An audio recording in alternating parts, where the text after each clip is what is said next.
16 persona të ndarë në 4 automjete me targa të Kragujevicit të Serbisë, prej tyre 4 oficerë aktiv të shërbimit të sigurisë të Serbisë, u ndaluan të shtunë në gjatë një operacioni policor në Kosovë.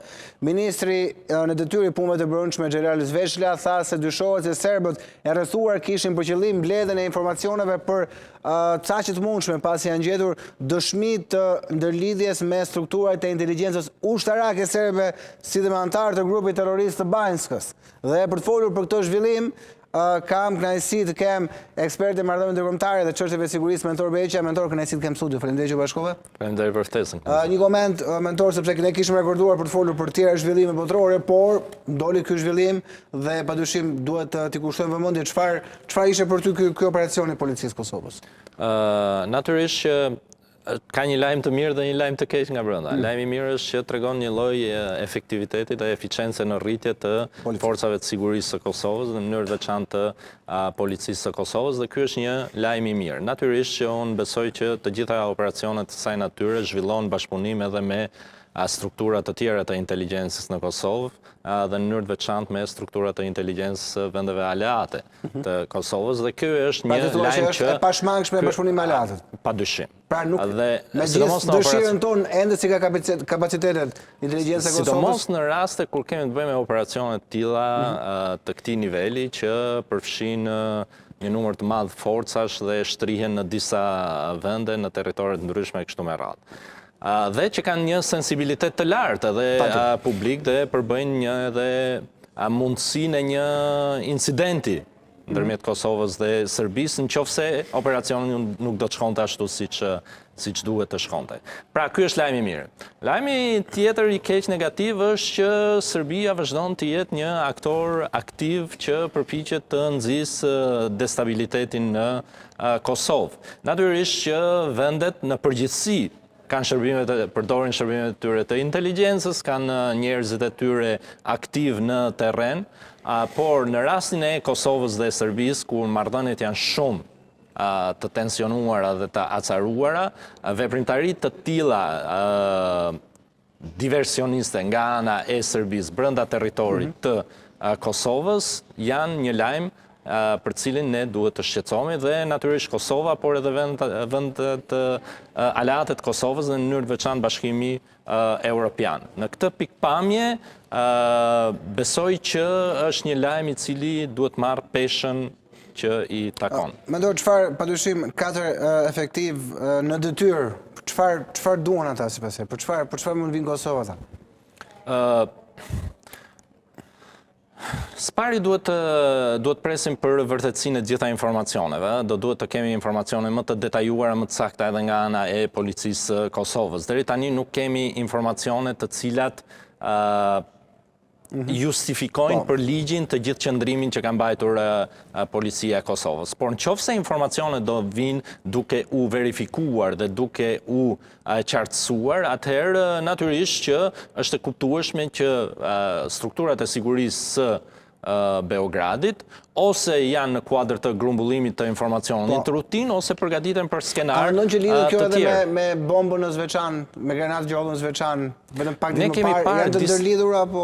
Besoj, ne kemi parë disa veprime nga ana e serbëve të Kosovës dhe në mënyrë të veçantë strukturave të veçanta që kanë synuar krijimin e tensioneve në Kosovë. Dhe natyrisht që kjo është brenda një kuadri politik të orientuar edhe nga Beogradi, që kërkon që të mbajë të tensionuar situatën në veriun e Kosovës në mënyrë që ta përdorë si instrument në negociata me Kosovën. Dhe kjo është e qartë, pra strategjia e Beogradit është e qartë. Por ajo për cilën ne duhet ndjehemi të gëzuar është që forcat e sigurisë së Kosovës kanë arritur që t'i neutralizojnë të gjitha këto përpjekje deri në këtë moment.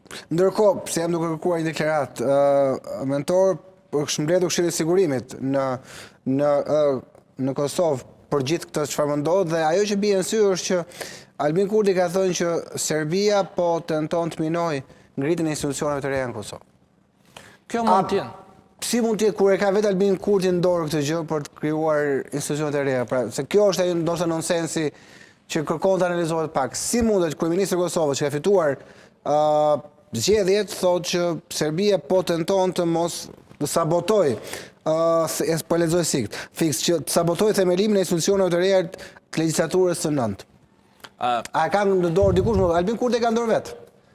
Natyrisht që ne kemi dy vende të cilat janë në një situatë politike shumë të vështirë.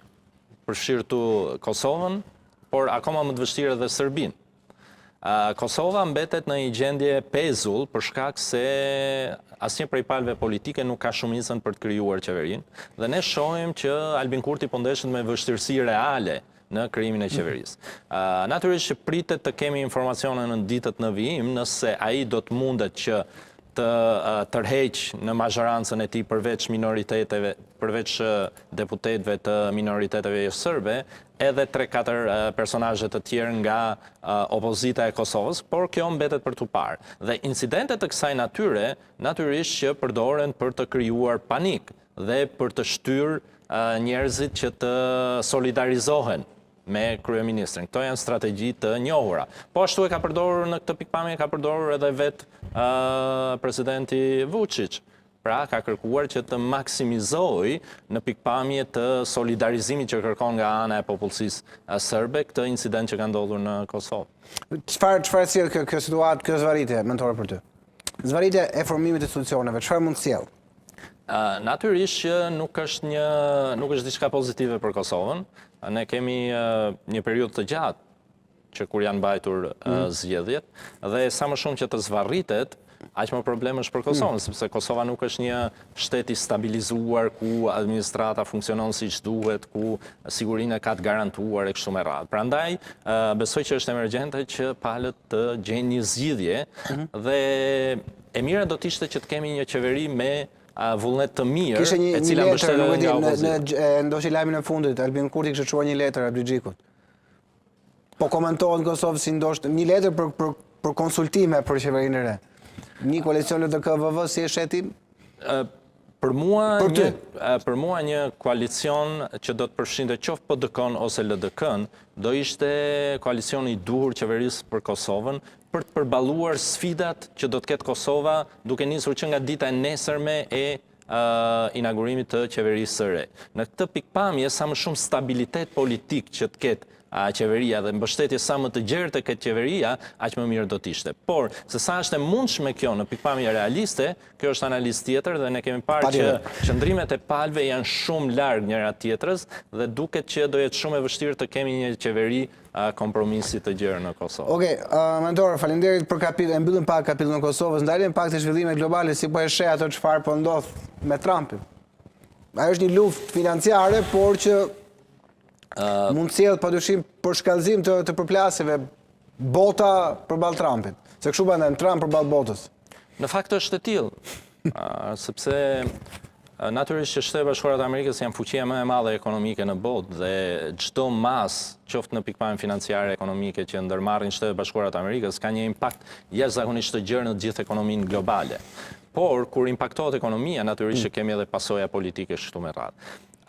Në fakt kam përshtypjen që është më shumë vendimarrje politike se sa ekonomike nga ana e presidentit Trump, në kuptimin që ai e sheh këtë betejë në formën e një zero sum game, në formën e një loje me shumatore zero, në kuptimin që nëse ne fitojmë. A mund dali humbur